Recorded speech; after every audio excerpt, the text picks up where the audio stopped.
A Câmara dos Deputados deixou de votar nesta terça-feira a PEC que eleva o repasse de verbas para municípios e pode ter um custo de 4 bilhões de reais por ano aos cofres da União. E para falar mais sobre essa medida, nos atende gentilmente o deputado federal e vice-líder do Novo na Câmara, Marcel Van Hatten. Tudo bem, deputado? Bem-vindo aqui à Jovem Pan. Como vai? Tudo bem, Thiago. É uma satisfação estar com vocês ao vivo.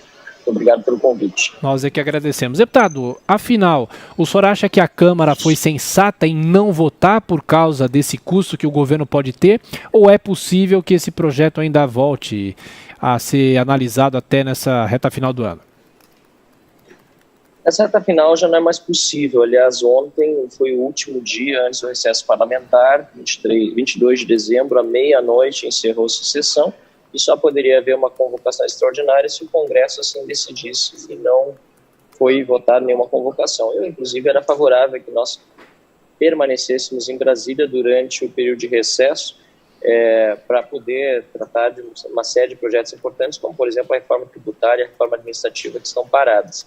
Agora, esse projeto específico, de fato, era parte de uma pauta bomba e só serviu para o presidente da Câmara, Rodrigo Maia, colocar o governo contra a parede. Na verdade, os dois lados, tanto o governo, que tem na candidatura de Arthur Lira a sua preferência, como o Rodrigo Maia, que não tem candidato, mas tem um grupo se articulando para continuar na presidência da casa, estavam, nesses últimos dias, uma queda de braço em que o maior perdedor era o Brasil.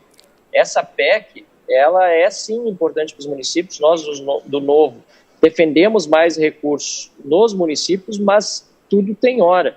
É preciso primeiro distribuir atribuições para os municípios e desinchar a máquina pública. Não adianta só mandar mais dinheiro da União, ou seja, de todos os pagadores de impostos do Brasil, para cobrir as contas dos municípios sem redistribuição de atribuições.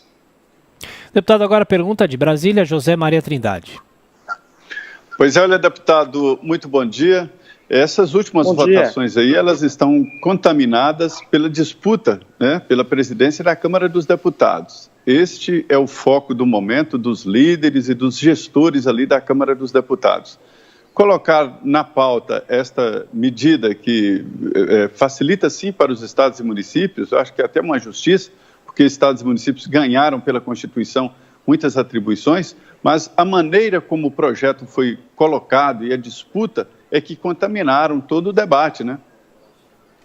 Sem dúvida nenhuma, sem dúvida nenhuma. Claro que nós precisamos ter mais dinheiro nos municípios. Hoje, o município que tem mais responsabilidades, onde a pessoa vive, é quem tem menos recursos. O problema é que a conta da União já é muito alta e o governo federal já está endividado, ainda mais no ano de pandemia. Então, quer dizer, não adianta simplesmente dizer nós vamos mandar dinheiro para os municípios se a gente não reduzir o custo da máquina aqui em Brasília.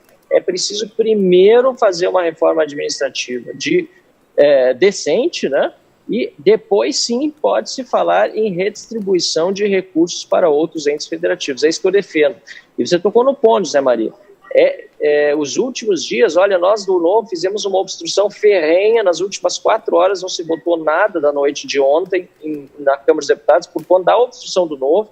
Inclusive é um projeto do PSOL que é arrebentar com os aplicativos de delivery durante esse período da pandemia. Queriam incluir uma série de restrições ao trabalho daqueles que fazem delivery, que acabaria inviabilizando o negócio. E nós, do Novo, fizemos uma obstrução até a meia-noite, sabendo que, pela Constituição, a sessão não poderia seguir depois. É lamentável que uma sessão de uma Câmara de Deputados sirva apenas aos interesses daqueles que queiram ou continuar na presidência por meio do seu grupo ou pela sua oposição.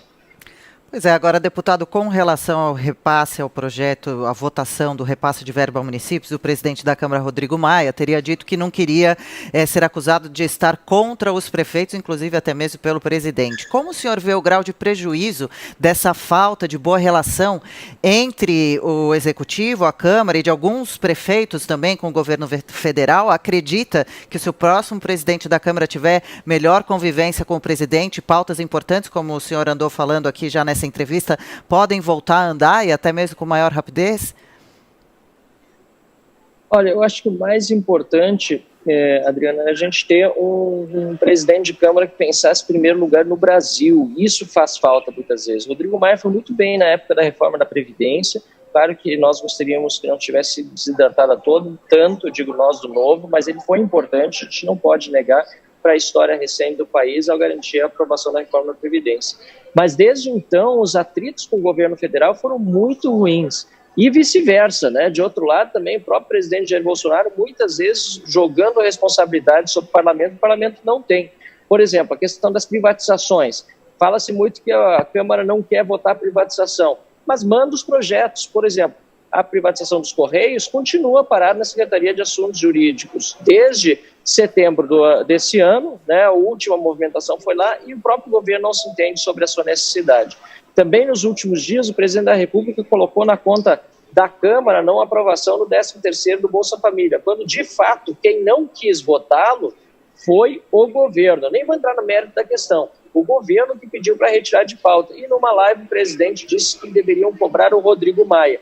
E aí, nos últimos dias, começou todo esse atrito maior entre o Rodrigo Maia e presidente da República e o seu candidato Arthur Lira, né, que é de um partido do Centrão e quer presidir a Câmara dos Deputados, que levou a essa pauta de ontem também, incluindo a PEC dos municípios. Primeiro foi MP1000, do auxílio emergencial. Rodrigo Maia disse que incluiu uma emenda para o 13º, e depois ele incluiu essa PEC dos municípios. O próprio Rodrigo Maia sabia que não ia à votação, tentou fazer com que o governo implorasse para que fosse retirado, mas no fim o próprio líder do governo ontem no plenário disse que não entraria nesse jogo, e ele simplesmente deixaria o próprio Rodrigo Maia decidir se pautava ou não, e no fim acabou, felizmente, não sendo pautado.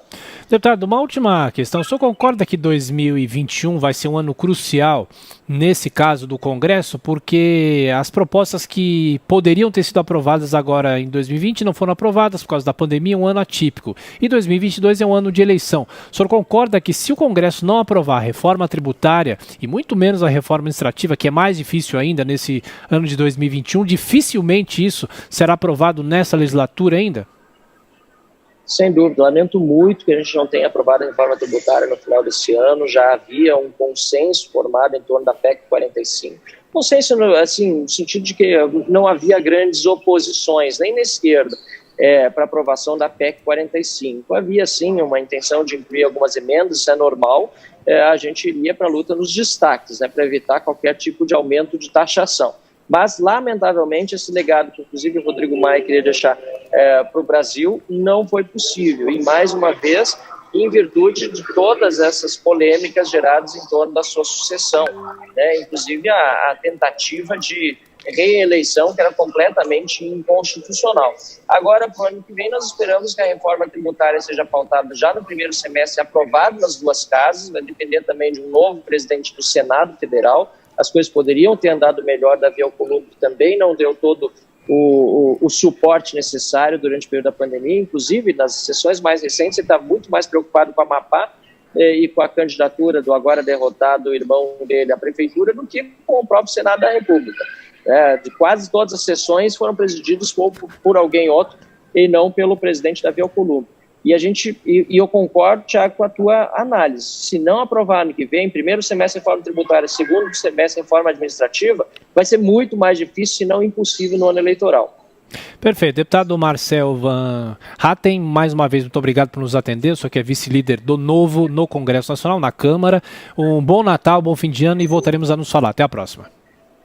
Obrigado, Feliz Natal, excelente fim de ano a todos. Um abraço a todos os ouvintes e todos que nos acompanham pelas redes sociais. Tudo de bom aí. Obrigado. Agora...